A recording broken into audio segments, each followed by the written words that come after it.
ഒറ്റ അടി. ആരെ? അനുവിന്. എന്തിനാ? അതിന്റെ ആവശ്യം എന്താ? ഇവർക്ക് പിന്നെ എന്തോ ആവാലോ, എന്തും ചെയ്യാലോ. ആരോടെങ്കിലും കൈവെക്കാം, കുഴപ്പമില്ല. എനിക്ക് എത്രയോ തവണ കിട്ടിയിട്ടുണ്ട്, എത്രയോ തവണ. അതാവൻ തന്നെ സമ്മതിക്കുകയും ചെയ്തു ദിവസം. നമ്മുടെ ആര്യൻ കൊച്ചിനെ പാല് കുടിക്കണം പോലും നന്നായിട്ട് പാല് കുടിപ്പിക്കേണ്ട ആവശ്യമുണ്ടെന്ന് തോന്നുന്നു ആര്യനെ. അത് മാത്രല്ല, നമ്മുടെ നൂറയെ മോശമായ അർത്ഥത്തിൽ നോക്കിയെന്ന് ഒരു കാര്യം കൂടി ഇന്ന് അവിടെ പറയുന്നുണ്ട്. നൂറ അവിടെ അത് ഇന്നാണ് പറഞ്ഞത് ആദിലയുടെ കഴിഞ്ഞ ദിവസത്തെ ടാസ്കിനിടയിൽ നൂറയുടെ വയറ് കാണുന്ന ഭാഗത്തേക്ക് വളരെ മോശമായ രീതിയിൽ അവിടേക്ക് തന്നെ ആരും നോക്കി നിൽക്കുക മാത്രമല്ല ചുണ്ടുകൊണ്ട് വൃത്തികെട്ട ആക്ഷനും കാണിച്ചു എന്ന് പറയുന്നുണ്ട്. അതിപ്പോ പറയാനുള്ള കാരണം വേറൊന്നുമില്ല കേട്ടോ. നമ്മുടെ ആര്യക്കുച്ചിനെ പാല് വേണം, പാല് തരൂ എന്ന് ചോദിച്ചപ്പോ അവന്റെ ഈ ഡബിൾ മീനിങ് വർത്താനം കേട്ട സമയത്താണ് നൂറയ്ക്ക് കഴിഞ്ഞ ദിവസത്തെ കാര്യം ഓർമ്മ വന്നത്. നൂറ ഇന്നത് പറയുന്നത് എന്തായാലും കൊള്ളാലേ. ആര്യൻ വളരെ ഡീസന്റ് കൊച്ചായതുകൊണ്ട് ലാലേട്ടൻ വന്നിട്ട് അനുമോളുടെ അടുത്ത് നാണമുണ്ടോ എന്ന് ചോദിച്ചതാണല്ലോ. ഇപ്പോ ആര്യന്റെ ഓരോ വൃത്തികെട്ട സ്വഭാവങ്ങളും പുറത്തേക്ക് വരുന്നത്. അല്ല, ആര്യനെ സപ്പോർട്ട് ചെയ്യുന്നവരെ ഒന്ന് കേൾക്കണേ. ആർക്കെങ്കിലും വിഷമുണ്ടെങ്കിൽ ഒന്ന് അവനെ അങ്ങ് പാല് കുടിപ്പിച്ചാൽ നന്നായി എന്ന് എനിക്ക് തോന്നി. അല്ല, അവിടെ ചോദിക്കുന്നുണ്ട് ആദില, അല്ല ആര്യ നിനക്ക് ഏത് പാലാ വേണ്ടതെന്ന് ആദില ചോദിക്കുന്നുണ്ട്. അവന്റെ ആ ചോദ്യം കേട്ട സമയത്ത് ആ ഡബിൾ മീനിങ് ആണെന്ന് മനസ്സിലാക്കിയിട്ട് കൂടിയിട്ട് അക്ബർ അവിടെ ഇരുന്ന് ഇളിക്കുന്നുണ്ടായിരുന്നു. അങ്ങനെ അവിടെ പറയാനായിട്ട് അക്ബറിനെ നാവില്ല. അത് ആര്യനല്ലേ അവനത്തെ വർത്താനം പറയരുത് എന്ന് പറയാനായിട്ട് അവനെ നാവില്ല. അക്ബർ അവിടെ ഇരുന്നിട്ട് ഇളിക്കുന്നിരുന്നിട്ട് നന്നായി, അവൻ ഉള്ള കൊച്ചാണല്ലോ, അപ്പൊ പിന്നെ അവനെ സർലാക്കും പാൽപ്പൊടിയും ഒക്കെ കലക്കി അങ്ങ് കൊടുക്കേണ്ട ആവശ്യകത എന്തായാലും ഉണ്ട്. അല്ല ബിഗ് ബോസേ, ഇന്ന് കുറെ സീനുകൾ എപ്പിസോഡ് വന്നപ്പോ കാണാനില്ലായിരുന്നല്ലോ. അത് ഈ പറയുന്ന ആര്യൻ അവിടെ ഷാനവാസ് വയ്യാതെ വേദന എടുത്ത് അടുക്കളയിൽ ഇരിക്കുന്ന സമയത്ത് ഈ പറയുന്ന ആര്യൻ അവിടെ അട്ടഹസിച്ചുകൊണ്ട് ചിരിക്കുന്നുണ്ടായിരുന്നല്ലോ, കളിയാക്കിയിട്ട് ഈ വെറും നാടകം കാണിക്കുന്നു എന്ന് പറഞ്ഞുകൊണ്ട് നിന്ന് ചിരിക്കുകയായിരുന്നു. ആ ചിരിയൊക്കെ എവിടെ പോയി ബിഗ് ബോസേ? അല്ല, അത് മാത്രല്ല, ഈ ഷാനവാസിനെ ഹോസ്പിറ്റലിലാക്കി എന്ന് പറഞ്ഞ സമയത്ത് നെവി പറയുന്ന ഒരു ഡയലോഗ് ഉണ്ടല്ലോ, 24 മണിക്കൂറിനുള്ളിൽ തിരിച്ചു കൊണ്ടുവന്നില്ല എന്നുണ്ടെങ്കിൽ ഷാനവാസിനെ പുറത്താക്കണം എന്ന് നെവിൻ പറഞ്ഞ കാര്യങ്ങളൊന്നും ഈ ബിഗ് ബോസ് കാണിച്ചില്ലല്ലോ. അങ്ങനെ കുറെ ഭാഗങ്ങൾ നമ്മുടെ ബിഗ് ബോസ് ലൈവിലുണ്ടായിരുന്നത് എപ്പിസോഡിൽ വന്നപ്പോ കട്ട് ചെയ്ത്. സാധാരണ അവർ വെട്ടിച്ചുരുക്കും, ഇല്ലെന്ന് ഞാൻ പറയുന്നില്ല, പക്ഷേ ഇതൊക്കെ പ്രധാനപ്പെട്ട കാര്യങ്ങളായിരുന്നില്ലേ ബോസണ്ണ? ഇതൊക്കെ കാണിക്കേണ്ട ആവശ്യകതയില്ലേ? എന്നാലല്ലേ ഇവരുടെ എല്ലാം തനി ഗുണം പുറത്തു വരുള്ളൂ. അല്ല, ഈ അനുമോളെ ഇന്ന് ആര്യൻ അടിച്ചതിനെ എന്തുകൊണ്ട് ബിഗ് ബോസ് അതിനെതിരെ ഒന്നും പറയുന്നത് കേട്ടില്ല? നെവിന് മാത്രം വാണിംഗ് കൊടുത്തുള്ളല്ലോ, എന്തുകൊണ്ട് ആര്യന് വാണിംഗ് കൊടുത്തില്ല? ഷാനവാസ് അവിടെ വീണ സമയത്ത് അവിടെ അത് അഭിനയമാണെന്നും പൊറോട്ട് നാടകമാണെന്നും പറഞ്ഞ് കളിയാക്കിക്കൊണ്ടിരുന്നവരെ കുറച്ചു കഴിഞ്ഞപ്പോൾ ഷാനവാസിനെ സഹായിക്കാൻ അങ്ങോട്ട് സന്മനസ്സോട് കൂടി അങ്ങ് വരുന്നു. അല്ല, അക്ബർ പൊറോട്ട് നാടകമാണെന്നൊന്നും പറഞ്ഞതൊക്കെ ബിഗ് ബോസ് കുറെ മുക്കിയിട്ടുണ്ട് എപ്പിസോഡിൽ വന്ന സമയത്ത്. അതിനുശേഷം അക്ബറിന്റെ അങ്ങ് സഹായ മനസ്കത, ഷാനവാസൊക്കെ നമുക്ക് ഡോക്ടറെ കാണാൻ പോവാം, എഴുന്നേക്കിക്ക, വെള്ളം കുടിക്കുക, അല്ല ഡോക്ടറെ ഇങ്ങോട്ട് വരുത്തിക്ക എന്നൊക്കെ പറഞ്ഞുകൊണ്ട് അക്ബറിന്റെ കുറച്ച് നാടകങ്ങൾ ഉണ്ടായിരുന്നു.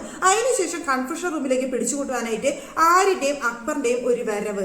ഇത്ര നേരം പൊറോട്ട നാടകം പറഞ്ഞ് കളിയാക്കിയിട്ട് പിന്നെ ഇവരുടെ വക നാടകവും, അയ്യോ ഞങ്ങളാണ് പിടിച്ചു കൊണ്ടുപോയത്, ഞങ്ങൾ ആ സമയത്ത് ഞങ്ങൾ അങ്ങനെ ദേഷ്യത്തിൽ പറഞ്ഞു പോയതാണ് ലാലേട്ട, അത് കഴിഞ്ഞപ്പോൾ ഞങ്ങളാണ് കൺഫ്യൂഷൻ റൂമിലേക്ക് കൊണ്ടാക്കിയത് ലാലേട്ട എന്ന് പറയാനായിരിക്കുമല്ലേ? അപ്പൊ നിങ്ങളുടെ പൊറോട്ട നാടകത്തിന് വേണ്ടിയിട്ട് അവിടെ പിടിക്കാൻ വന്നപ്പോൾ പെൺപിള്ളേരെ ഒട്ടങ്ങ് സമ്മതിച്ചില്ല, അവരങ്ങ് എതിർത്ത്.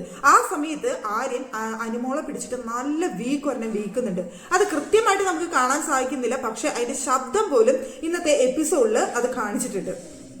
ശബ്ദം കേട്ട് കഴിഞ്ഞാൽ മനസ്സിലാക്കാം എത്ര സ്ട്രോങ് ആയിട്ടുള്ള അടിയാണ് അവിടെ ആര്യൻ അടിച്ചതെന്ന്.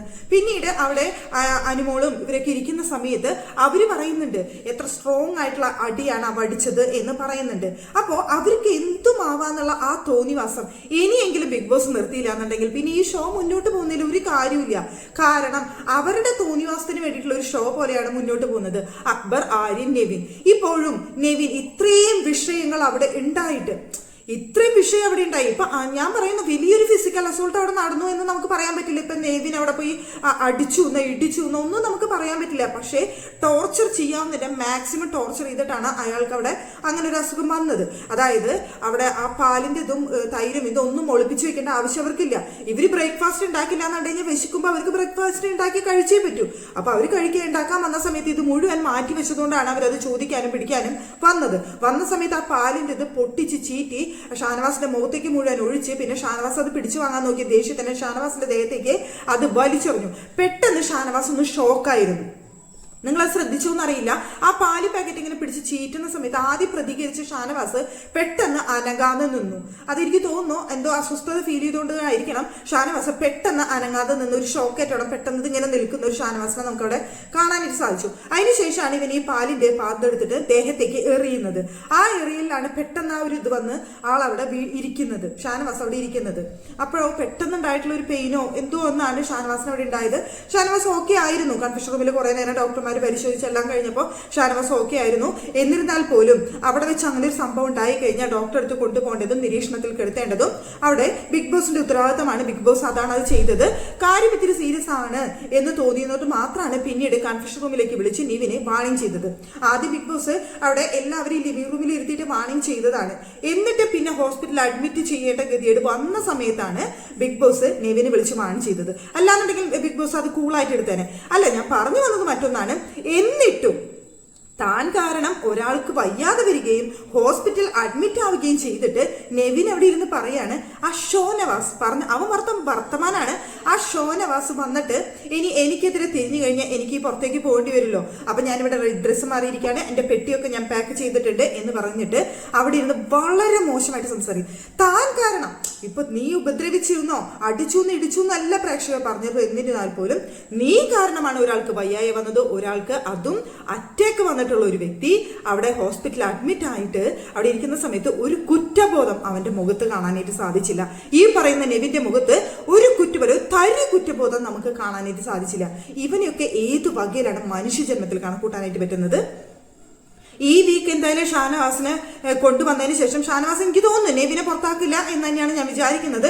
ഇനിയിപ്പോൾ ഷാനവാസ് പുറത്താക്കിയില്ലെങ്കിലും മോഹൻലാൽ വരുന്ന സമയത്ത് ഈ വീക്ക് നെവിനെ പുറത്താക്കാനാണ് ചാൻസ് കാണുന്നത്. കാരണം ഇനി വോട്ട് കൂടിയാലും കുറഞ്ഞാലും അവിടെ നെവിനെ പുറത്താക്കാനുള്ള ചാൻസ് ആണ് കാണുന്നത്. എന്ന് വെച്ചാൽ നെവിന്റെ പ്രവർത്തികൾ അതിര് കടക്കുക എന്ന് പറഞ്ഞു കഴിഞ്ഞാൽ അതിര് കടന്നു. ആ ബെഡിലേക്ക് വെള്ളം ഒഴിച്ചതും അനുമോളെ ടാർഗറ്റ് ചെയ്തോണ്ട് എന്തൊക്കെ ഈ വീക്ക് ചെയ്തു എന്നുള്ളത് കണ്ടതാണ്. അത് ഗെയിമിന്റെ ഭാഗമാണ്, പ്രൊവോക്കിങ്ങിന്റെ ഭാഗമാണെന്നാണ് വലിയ റിവ്യൂവേഴ്സ് പറയുന്നത്. അതൊരു പ്രൊവോക്കിംഗ് ഗെയിമാണ്, അതുപോലെയൊക്കെ പ്രൊവോക്ക് ചെയ്ത് കളിക്കാം. അനുമോളെ പ്രൊവോക്ക് ചെയ്ത് കഴിഞ്ഞാൽ വോട്ട് കിട്ടും എന്നറിയാവുന്നത് കൊണ്ട് നെവിൻ അനുമോളെ പ്രൊവോക്ക് ചെയ്ത് ഗെയിം കളിക്കുന്നതാണെന്നാണ് ഒരുപാട് പേര് പറയുന്നത്. അത് ഞാനും പറഞ്ഞിട്ടുണ്ടായിരുന്നു, അങ്ങനെ ഒരു ലക്ഷ്യം നെവിന് ഉണ്ടാവാം എന്നുള്ളത്. കാരണം അനുമോൾക്ക് ഒത്തിരി സപ്പോർട്ട് ഉണ്ടാവുമ്പോൾ അതിനെതിരെ നിൽക്കുന്ന ഒരുപാട് പേരുണ്ടാവും. അപ്പൊ അനുമോൾക്ക് എതിരെ നിന്ന് ഗെയിം കളിച്ചു കഴിഞ്ഞാൽ അനുമോളുടെ എതിരെ നിൽക്കുന്ന ആൾക്കാർ തനിക്ക് സപ്പോർട്ട് ചെയ്താലോ എന്നുള്ളൊരു പ്രതീക്ഷയിൽ നെവിൻ കളിക്കുന്ന കളിയായിരിക്കാം. പക്ഷേ കളിക്കുന്നതിന് ഒരു പരിധിയിലട മോനെ, ആ പരിധി നീ വിട്ടു, അവിടെയാണ് നിനക്ക് പ്രശ്നം വന്നത്.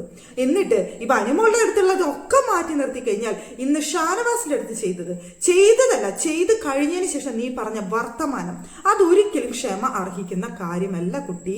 അതിൽ യാതൊരു സംശയവും വേണ്ട. നീ പറഞ്ഞ ആ ഷോനവാസ് വന്നിട്ട് ഇവിടെ എന്താ പറയാന്നറിയില്ലല്ലോ, എന്നെ പുറത്താക്കാനായിട്ട് അവിടെ തിരിക്കുമെന്ന് അറിയില്ലല്ലോ. നീ കാരണം ഒരാൾ വയ്യാതെ ഹോസ്പിറ്റലിൽ അഡ്മിറ്റ് ആയ സമയത്ത് നീ ഇവിടെ ഇരുന്ന് പറഞ്ഞ വർത്താനുണ്ടല്ലോ. അല്ല, മുൻ സീസണിൽ ശോഭ അഖിൽമാരാർ ഹോസ്പിറ്റലിൽ പോയ സമയത്ത് ഇതുപോലെ കുറച്ച് ഡയലോഗ് കലക്കിയിട്ടുണ്ടായിരുന്നു. അവൻ തിരിച്ചു വരാതിരിക്കണ ദൈവമേ എന്ന് പറഞ്ഞിട്ട് ശോഭ ഡയലോഗ് ഇട്ടിരുന്നു. അതുപോലെ ഒന്നാണ് ഇപ്പൊ നെവിൻ അവിടെ ഇരുന്ന് പറഞ്ഞത്. നെവിനെ അടിച്ചു പുറത്താക്കേണ്ട സമയമായി. ഒരാൾ വയ്യാതിരിക്കുന്ന സമയത്ത് നാടകം എന്ന് പറഞ്ഞുകൊണ്ട്, ഡ്രാമ എന്ന് പറഞ്ഞുകൊണ്ട് കളിയാക്കിയ അക്ബറും ആര്യനും. എനിക്ക് രണ്ടുപേരും ഉണ്ടല്ലോ മുഖം ഇങ്ങനെ ചുമരുമ്പോൾ ചൊരയ്ക്കാനായിട്ട് തോന്നിപ്പോയി. ഒരാൾ വയ്യാതിരിക്കുന്ന സമയത്ത് അതിനെ കളിയാക്കിയിട്ട് ചിരിച്ചുകൊണ്ട് നടക്ക ആര്യൻ എന്ന് പറയുന്ന വൃത്തികെട്ടവൻ. അങ്ങനെ തന്നെ പറയട്ടെ, ഇനിയിപ്പോൾ എൻ്റെ അടുത്ത് ദേഷ്യം തോന്നിയിട്ട് കാര്യമൊന്നുമില്ല. അങ്ങനെ ചെയ്യുന്നത് ഒരാൾക്ക് വയ്യാന്ന് പറയുമ്പോൾ നമുക്ക് മൈൻഡ് ചെയ്യാൻ താല്പര്യം, നമുക്ക് അയാളുടെ ദേഷ്യമാണെന്ന് വിചാരിക്കും. പോട്ടെ, നമുക്ക് ദേഷ്യമാണെങ്കിൽ പോലും നമ്മൾ നിന്ന് ചിരിക്കാൻ പാടുണ്ടോ? ഇവൻ എന്ത് ഫീലിങ്സ് ആണുള്ളത്? ഇവൻ എന്ത് മനുഷ്യനാണ്? എന്നിട്ട് ഒക്കെ സത്യങ്ങൾ അറിയാവുന്ന അക്ബർ അവിടെ നാടകം എന്ന് പറഞ്ഞതാണ് എനിക്ക് ഏറ്റവും മോശമായിട്ട് തോന്നിയത്. കാരണം ഷാനവാസിനെ വയ്യാന്നുള്ളതും മറ്റേക്ക് വന്നിട്ടുള്ളതാണെന്നുള്ളതും നെഞ്ചുവേദന ഒക്കെ കരഞ്ഞു പറഞ്ഞതാണ് ഷാനവാസ് അക്ബറിന്റെ അടുത്ത്. ആ അക്ബർ അവിടെ നിന്നിട്ട് നാടകം എന്ന് പറഞ്ഞിട്ട് അവൻ അവിടെ നിന്ന് കാണിച്ചതുണ്ടല്ലോ, അതൊരിക്കലും ക്ഷമ അറിയിക്കുന്ന കാര്യമേ അല്ല അക്ബറെ. അത് പറഞ്ഞില്ലെന്ന് വേണ്ട. പിന്നെ ഇന്നിപ്പോ എപ്പിസോഡിന്റെ ലാസ്റ്റ് നമ്മൾ കണ്ട കാര്യം എന്ന് പറയുന്നത്, നൂറ കഴിഞ്ഞ ദിവസം ടാസ്ക് ചെയ്യുന്ന സമയത്ത് കൈ ഇങ്ങനെ പൊക്കി പിടിക്കുന്ന സമയത്ത് നൂറയുടെ വയറ് കാണുന്നുണ്ടായിരുന്നു. അപ്പോൾ നൂറ പെട്ടെന്ന് ശ്രദ്ധിച്ച സമയത്ത് ആര്യൻ അവിടേക്ക് മാത്രം നോക്കി നിൽക്കുന്നത് നൂറ കണ്ടു എന്നാണ് പറയുന്നത്. നോക്കി അത് മാത്രമല്ല, അവൻ ചുണ്ടുകൊണ്ട് ഗോഷ്ടി എനിക്ക് കാണിക്കാനായിട്ട് ഇത്തിരി മോശമായിട്ട് തോന്നുന്നു. സത്യം പറഞ്ഞാൽ കാണിക്കാൻ അതുകൊണ്ടാണ് ഞാൻ കാണിക്കാത്തത്. അവൻ വളരെ മോശമായ രീതിയിൽ ആക്ഷൻ ചുണ്ടുകൊണ്ട് കാണിക്കുന്നുണ്ടായിരുന്നു എന്നാണ് പറഞ്ഞത്. ഇന്ന് അവിടെ ലിവിംഗ് റൂമിൽ ഇരിക്കുന്ന സമയത്ത് അങ്ങോട്ടും ഇങ്ങോട്ടും ഇവർ അടി കൂടുന്നുണ്ട്. അടി കൂടുന്ന സമയത്ത് പാലും കുപ്പി എന്ന് പറഞ്ഞുകൊണ്ട് ആരും ഇവർ കളിയാക്കി. പാലും കുപ്പി എന്ന് പറഞ്ഞ കളി സർലാക്ക് കലക്കി കൊടുക്കുക എന്നൊക്കെ പറഞ്ഞവർ കളിയാക്കുന്നതിന്റെ ഇടയിൽ ഇവൻ ചോദിച്ചൊരു ചോദ്യമുണ്ട്. പാല് തരൂ എന്ന് ചോദിച്ചുകൊണ്ട് ഇവർ കളിയാക്കിയിട്ട് ഡബിൾ മീനിങ്ങിൽ ഇവൻ ചോദിക്കുന്ന സമയത്ത് അവർ ആദ്യം പ്രതികരിച്ചില്ല. പിന്നെ നമ്മുടെ ആദില പ്രതികരിക്കുന്നുണ്ട്. ആദില, നിനക്ക് മോനെ എനിക്ക് എന്ത് പാലാ വേണ്ടത് എന്ന് ചോദിച്ചുകൊണ്ട് അവിടെ ചോദിക്കുന്നുണ്ട് ആദില. അപ്പൊ അവൻ ഫ്രിഡ്ജിലുണ്ടല്ലോ പാല്, അവിടെ കുപ്പിയിലുണ്ടല്ലോ പാല്, പാക്കറ്റിലുണ്ടല്ലോ പാല് എന്നൊക്കെ പറഞ്ഞുകൊണ്ട് അവൻ വേറെ ഷിഫ്റ്റ് ചെയ്ത് നേരെ മാറ്റി. അവന് മനസ്സിലായി, കയ്യിൽ നിന്ന് പോയിന്ന് മനസ്സിലായി. ഇവൻ ഈ പാലിന്റെ കാര്യം പറഞ്ഞ വഴിക്ക് അവിടെ ഇരുന്ന അക്ബർ ഒരു ആക്കിയെ ചിരിച്ചിരിക്കുന്നു. അക്ബറിന് മനസ്സിലായി അവൻ ഡബിൾ മീനിങ്ങിലാണ് അത് പറഞ്ഞെന്നുള്ളത്.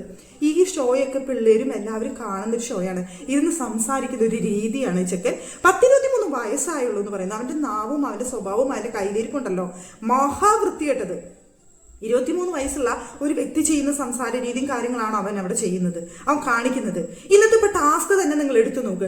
എല്ലാ ടാസ്കിലും അവൻ എന്തെങ്കിലും കള്ളത്തരം കാണിക്കും, ഉടായ്പ് കാണിച്ചിട്ട് അവൻ എല്ലാ ടാസ്കിലും മിക്ക ടാസ്കിലും ആരും വിജയിക്കുന്നത് അങ്ങനെ തന്നെയാണ്. ഇന്നത്തെ ടാസ്കില് പെൺപിള്ളേർ വിട്ടുകൊടുത്തില്ല. അതിൽ നൂറെ അവിടെ നിന്ന് പറഞ്ഞു ശരിയല്ല എന്ന് പറഞ്ഞുകൊണ്ട് അവനെ കൊണ്ട് വീണ്ടും അത് ചെയ്യിപ്പിച്ചു. അപ്പൊ ബിഗ് ബോസിന് അവിടെ പറയേണ്ടി വന്നു. പലപ്പോഴും ബിഗ് ബോസ് അവിടെ ആരെയും ചെയ്യുന്നത് ശരിയല്ല എന്ന് എടുത്ത് പറഞ്ഞിട്ടില്ല. പക്ഷേ ഇത്തവണ ബിഗ് ബോസ് ആര്യൻ ശരിയല്ല എന്ന് പറഞ്ഞിട്ട് റിപ്പീറ്റ് ആയിട്ട് ആര്യനെ ചെയ്യേണ്ടി വന്നുകൊണ്ട് മാത്രമാണ് ഇപ്പൊ ആര്യൻ ആ ഗെയിമിൽ പരാജയപ്പെട്ടത്. അല്ലാന്നുണ്ടെങ്കിൽ ആര്യം ഇവിടെ വിജയിക്കും. എന്താ വെച്ചാൽ അവനെ എല്ലാ ടാസ്കിലും ഉടായ്പാണ് അവന്റെ ടാസ്ക്. ഉടായ്പ ചെയ്ത് ടാസ്ക് ജയിച്ചിട്ട് ഞാൻ വലിയ സംഭവമാണെന്ന് കാണിക്കാനാണ് അവന്റെ മെയിൻ പരിപാടി എന്ന് പറയുന്നത്. ഈ വൃത്തികെട്ടവനെയൊക്കെ ഇപ്പൊ ഇതിന്റെ ഉള്ളിൽ വെച്ചുകൊണ്ടിരിക്കുന്ന ബിഗ് ബോസെ അല്ലെങ്കിൽ വോട്ട് ചെയ്ത പ്രേക്ഷകരോടാണ് എനിക്ക് പറയാനുള്ളത്. അല്ല, നിങ്ങൾക്ക് ഇഷ്ടമുണ്ടായിരിക്കാം, നിങ്ങൾക്ക് ഒരുപാട് കാര്യങ്ങൾ വെച്ച് നിങ്ങൾ അയാളെ വിലയിരുത്തുന്നുണ്ടാവും. പക്ഷെ ഇപ്പോ കുറച്ച് ദിവസങ്ങളായിട്ട് ചെയ്യുന്ന പ്രവർത്തികൾ അല്ലെങ്കിൽ ഇന്ന് കാണിച്ച പ്രവർത്തികൾ വളരെ മോശമായിട്ടുള്ള പ്രവൃത്തിയാണ്. ഒരു തരത്തിലും നിവിനെയോ ആര്യനെയോ അക്ബറിനെയോ ന്യായീകരിക്കാൻ കഴിയാത്ത തെറ്റാണ് 3 പേരും ചെയ്തത്. ഇപ്പോ എല്ലാവർക്കും അനുമോളുടെ അടുത്ത് കലിപ്പ്, ഷാനവാസിന്റെ അടുത്ത് കലിപ്പ് ഒക്കെ ഉണ്ടാവാം ഇവരുടെ ഫാൻസിന്. പക്ഷേ നിങ്ങളുടെ ഉള്ളിൻ്റെ ഉള്ളിൽ നിന്ന് ചിന്തിച്ചു നോക്ക്. ഒരാൾക്ക് അസുഖം വരുന്ന സമയത്ത് അയാളെ കളിയാക്കി ചിരിക്കുന്നതും നാടകമാണെന്ന് പറയുന്നതും പ്രഹസനമാണെന്ന് പറയുന്നതും എന്നിട്ട് ഷാനവാസ് ഇങ്ങോട്ട് വരണ്ട എന്ന് പറയുന്നതും എന്തൊക്കെയാണ് ഇവർ പറഞ്ഞു കൂട്ടിയത്? ഇതൊക്കെയാണ് ഒരു മനുഷ്യത്വത്തിന്റെ പ്രതീകമെന്ന് നിങ്ങൾ തന്നെ ഒന്ന് സ്വയം വിലയിരുത്ത്. നിങ്ങൾക്ക് നിങ്ങളുടെ മത്സരാർത്ഥികളെ ഇഷ്ടപ്പെടാം, പക്ഷേ പറയുന്നതിന് ചെയ്യുന്നതിനൊക്കെ ഒരു പരിധിയുണ്ട്. അല്ല, ഇവരെ ന്യായീകരിച്ചുകൊണ്ട് കുറെ യൂട്യൂബേഴ്സും കുറെ ആൾക്കാരൊക്കെ കിടന്ന് മെഴുകുന്നുണ്ട്. ഷാനവാസ് ബിഗ് ബോസ് വീട്ടിൽ തുടരാൻ യോഗ്യനല്ല, ഷാനവാസ് ഹൃദ്രോഗിയാണ്, ഷാനവാസിനെ പുറത്താക്കണം എന്നൊക്കെ പറഞ്ഞുകൊണ്ട് കിടന്ന് മെഴുകുന്നവരുണ്ട്. ഇത്രയും ദിവസം ഷാനവാസ് അവിടെ നിന്നില്ലേ, കളിച്ചില്ലേ, ഗെയിം കളിച്ചില്ലേ, മര്യാദയ്ക്ക് തന്നെയല്ലേ എല്ലാ പ്രൊവോക്കേഷൻ ഗെയിമും എല്ലാം കളിച്ചിട്ടുണ്ട് ഷാനവാസ് അവിടെ. അപ്പൊ അയാൾക്ക് കഴിവില്ലാഞ്ഞിട്ടല്ലോ. പക്ഷേ ഇന്ന് കുറച്ച് ദിവസങ്ങളായിട്ട് അവിടെ നടന്നുകൊണ്ടിരിക്കുന്നത് നേരത്തിന് ഭക്ഷണം കിട്ടാതെയാണ്. നേരത്തിന് ഭക്ഷണം കിട്ടാതെ അനീഷ് എന്ന് ഛർദ്ദിക്കുന്നുണ്ട്, വയ്യായിക വരുന്നുണ്ട്, അതുപോലെ നൂറയ്ക്ക് വന്നിട്ടുണ്ട്. മര്യാദയ്ക്ക് ഭക്ഷണമോ കാര്യങ്ങളോ ഒന്നുമില്ലാതെ അവരുടെ ടാസ്ക് കളിക്കുകയും ഇതൊക്കെ ചെയ്യുന്ന സമയത്ത്, മരുന്നുകൾ കഴിക്കുകയും ഒക്കെ ചെയ്യുന്ന സമയത്ത് അവർക്ക് വയ്യായിക വരും. അത് സർവ്വസാധാരണമാണ്. കാരണം അവരാകെ കഴിക്കുന്നത് കുറച്ച് ഭക്ഷണമാണ്. ഒരാൾക്ക് 2 ചപ്പാത്തി എന്നൊക്കെ പറഞ്ഞാൽ 2 ദോശ എന്നൊക്കെ പറഞ്ഞു കഴിഞ്ഞാൽ വിശപ്പടക്കാൻ മാത്രം ഒന്നും ഇല്ല അത്. അപ്പൊ അങ്ങനെയുള്ള സമയത്ത് അതുകൂടി ഇല്ലാതാവുന്ന സമയത്ത് അവരെ സംബന്ധിച്ചിടത്തോളം അത് പിടിച്ചു നിൽക്കുക എന്ന് പറഞ്ഞാൽ ഭയങ്കര ബുദ്ധിമുട്ടുള്ള കാര്യമാണ്. അതുകൊണ്ടൊക്കെ തന്നെയാണ് അവർക്ക് ഇത്രയും അസുഖങ്ങളും പ്രശ്നങ്ങളും ഒക്കെ ഉണ്ടാവാനുള്ള കാരണം. ഈ കിച്ചൺ ടീം എന്ന് പറയുന്ന ഈ 3 ഗുണ്ടകൾ എന്ന് കിച്ചൺ ടീമിൽ കയറിയോ അല്ലെങ്കിൽ ക്യാപ്റ്റനായോ അന്ന് തുടങ്ങിയതാണ് ബിഗ് ബോസ് വീട്ടിലെ ആഹാരത്തിന് പോലും ക്ഷാമം എന്ന് പറയേണ്ടി വരും. അവർ 3 പേരും കൂടിയിട്ട് അവർക്ക് വേണ്ടത് ഉണ്ടാക്കി കഴിക്കുക. എന്നിട്ട് ബിഗ് ബോസ് കൺഫെഷൻ റൂമിൽ വിളിച്ചിട്ട് നെവിനെ വാണിംഗ് ചെയ്തതിന് ശേഷം നെവിന്റെ വക ഒരു ഡയലോഗ്, ആർക്ക് വേണമെങ്കിൽ കിച്ചണിൽ കയറാം, ആർക്ക് വേണമെങ്കിൽ ഫുഡ് ഉണ്ടാക്കാം, കിച്ചൺ ക്യാപ്റ്റൻ പ്രഖ്യാപിക്കുകയാണ്, എന്ത് വേണമെങ്കിൽ ചെയ്തോളൂ എന്നുള്ളത്. അപ്പൊ 3 പെൺപിള്ളേര് വേണ്ട, ഞങ്ങൾക്ക് ഫുഡ് വേണ്ട, ഞങ്ങൾ വെച്ച് കഴിച്ചോളാം എന്ന് പറഞ്ഞു. അല്ല, അത് വാശി പിടിക്കുന്ന എല്ലാവരും. അപ്പൊ അവർ പറയുന്നുണ്ട് ഒരു വീട്ടിൽ തന്നെ 2 കിച്ചൺ എന്നുള്ള സ്ഥിതി നിങ്ങൾ വരുത്തിയില്ലേന്ന്. അത് വരുത്തിയത് ഇവര് തന്നെയാണ്. അവിടെ കുറ്റം പറയാൻ പറ്റില്ല. കാരണം ഇവരുണ്ടാക്കിയ ഫുഡ് കഴിച്ചു കഴിഞ്ഞാൽ അപ്പൊ അവര് പറയുന്ന വർത്താനാണ്, ഞങ്ങൾ ഉണ്ടാക്കിയ ഫുഡല്ലേ കഴിച്ചത്, ഞാൻ എന്റെ കൈ കൊണ്ട് ഉണ്ടാക്കിയ ചപ്പാത്തി നീ കഴിച്ചില്ലേടി എന്ന് ചോദിക്കുന്ന ഈ ചോദ്യം കേട്ടിട്ട് അവരുടെ കയ്യിൽ നിന്ന് ഫുഡ് വാങ്ങിച്ചു കഴിക്കാനായിട്ട് ആർക്കാണ് തോന്നുക?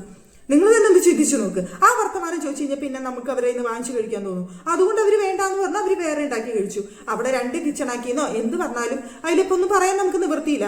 വാശിയും ദേഷ്യം വരുന്ന സമയത്ത് പിന്നെ എന്താ ചെയ്യുക? ഇവരിങ്ങോട്ട് കാണിക്കുമ്പോൾ അവരങ്ങോട്ടും കാണിച്ചു. അത്രേ അക്കാര്യത്തിൽ എനിക്ക് തോന്നിയുള്ളൂ. എന്തായാലും ബിഗ് ബോസെ നെവിന്റെ കാര്യത്തിൽ നിങ്ങളൊരു തീരുമാനം എന്താ ഉണ്ടാക്കാൻ പോകുന്നതെന്ന് അറിയില്ല. പക്ഷേ ഇതിൽ ആരിന്റെ കാര്യത്തിൽ നിങ്ങളൊരു തീരുമാനം ഉണ്ടാക്കണം. അനുമോൾ അടിച്ചു, വളരെ മോശമായ ഡബിൾ മീനിങ്ങിൽ സംസാരിക്കുന്നു, നൂറേനെ മോശമായ രീതിയിൽ അവിടെ നോക്കി, അങ്ങനെ പല കാര്യങ്ങളും ഇപ്പോൾ ആരിന്റെ പേരിലും വരുന്നുണ്ട്. അപ്പൊ സത്യം പറയുകയാണെങ്കിൽ ആ 3 എണ്ണത്തിന്റെ അടുത്ത് തൂക്കിയെടുത്തിട്ട് ബിഗ് ബോസെ ബാക്കിയുള്ള ദിവസം മുന്നോട്ട് പോകുന്നതായിരിക്കും നിങ്ങളുടെ ക്രെഡിബിലിറ്റിക്ക് നല്ലത് എന്നാണ് എൻ്റെ ഒരു അഭിപ്രായം കേട്ടോ.